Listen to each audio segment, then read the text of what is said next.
होती है तो अल्टीमेटली यूरिन कॉन्सेंट्रेटेड हो जाता है डीसीटी के अंदर। अब वो क्या मैकेनिज्म है उसको समझें।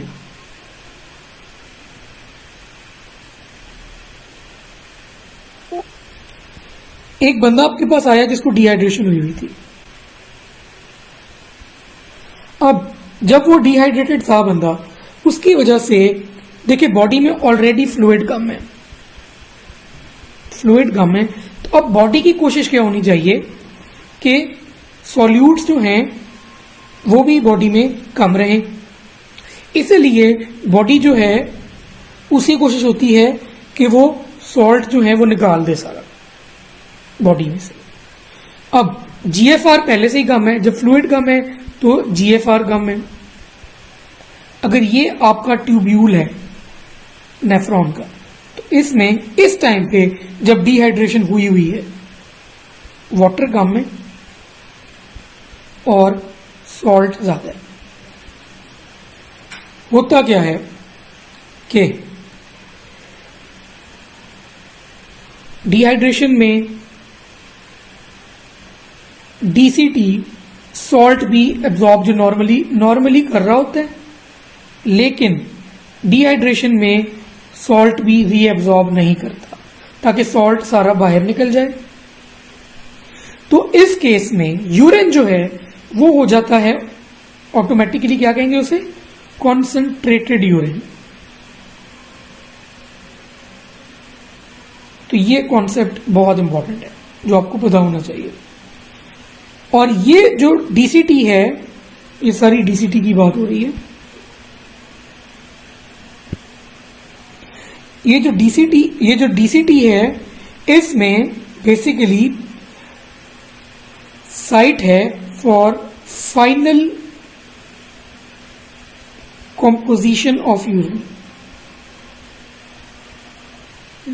Dehydration leads to increased concentration of urine in DCT. अब ये बात हो रही है लेट DCT की। Dehydration, hypotonic fluid is in DCT. ये क्या बात है कि पहले हाइपोटोनिक होता है और आहिस्ता आहिस्ता डीसीटी के अंदर हाइपरटोनिक मतलब कंसंट्रेटेड हो जाता है। तो ये बात ज़हन में रखनी है। Which structure modifies its lining cells? DCT. Potassium excreted in distal tubule of the nephron. DCT is site for final composition of urine. Most diluted urine is present in DCT. DCT is the site for final composition of urine. अब चलते हैं collecting tubule की तरफ। Collecting tubule में जो चीज याद रखनी है वो सिंपल ये है कि दो हार्मोन्स हैं जो एक्ट कर रहे होते हैं इस पे। एक तो है एल्डोस्टेरोन, एक है एडीएच। एडीएच का अगर वो पूछते हैं तो एडीएच मैंने आपको बताया था कि दोनों पे, कलेक्टिंग डक्ट पे और डीसीटी पे, दोनों पे एक्ट कर रहा है। अगर ऑप्शन ये होगी तो आपने ये चूज करनी है, वरना फिर आपने कलेक्टिंग डक्ट को ज्यादा प्रेफर करना है एज कम्पेयर टू डीसीटी। दूसरी एल्डोस्टेरोन जो है वो एक्ट करता है कलेक्टिंग डक्ट पे। अब इसने क्या करना है कि इसने बेसिकली सोडियम की रीएब्जॉर्प्शन करवा देनी है और पोटेशियम और हाइड्रोजन आयंस निकाल देने हैं बॉडी से। तो ये आपने जरूर याद रखना। आखिरी चीज जो एक रह गई है हमारी,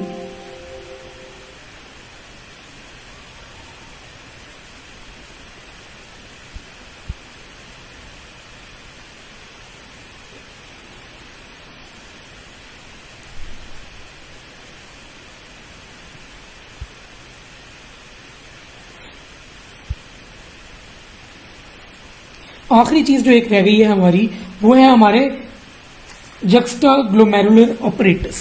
अब जेजी ऑपरेटस के बारे में आपने क्या याद रखना है। अब जेजी ऑपरेटस जो है वो आपके 3 पार्ट्स पे डिवाइडेड है। एक तो आ जाते हैं जेजी सेल्स जो कि एफरेंट आर्टीरियोल के स्मूथ मसल सेल्स होते हैं। एक है इसके मेसेंजियल सेल्स और एक है आपके मैक्यूला डेंसा, जो कि मैं आपको पहले बता चुका हूं। मैक्यूला डेंसा सेंस करते हैं सोडियम क्लोराइड इन डीसीटी। तो मैक्यूला डेंसा होंगे आपके डीसीटी में। जब उन्होंने सेंस किया कि सोडियम क्लोराइड की डिलीवरी कम है, तो उसकी वजह से मैक्यूलेटेंस से एक्टिवेट करते हैं जेजी सेल्स को, जो सिक्रीट करते हैं रेनिन को। और रेनिन का क्या काम है? रेनिन ने ब्लड प्रेशर बढ़ाना है, जिसकी वजह से अल्टीमेटली जीएफआर बढ़ जाएगा। तो ये बहुत इंपॉर्टेंट कॉन्सेप्ट है जो आपको पता होना चाहिए। अच्छा, जक्स्टाग्लोमेरुलर अपरेटस और जक्स्टाग्लोमेरुलर नेफ्रॉन्स में बहुत फर्क है, ये आपको पता होना चाहिए। जो जक्स्टाग्लोमेरुलर नेफ्रॉन्स है ना, वो फर्क चीज है, और वो बेसिकली सप्लाई हो रहे होते हैं आपके by the vasa recta, not by the peritubular capillaries. ठीक है, तो ये एक एमसीक्यू काफी दफा पूछा जा चुके हैं, जो आपको याद होना चाहिए।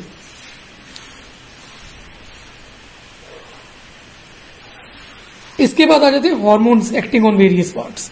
ये मैं आपको पहले ही बता चुका हूं कि एंजियोटेंसिन 2 पीसीटी पे, ADH collecting duct and DCT, parathyroid PCT DCT, aldosterone collecting duct.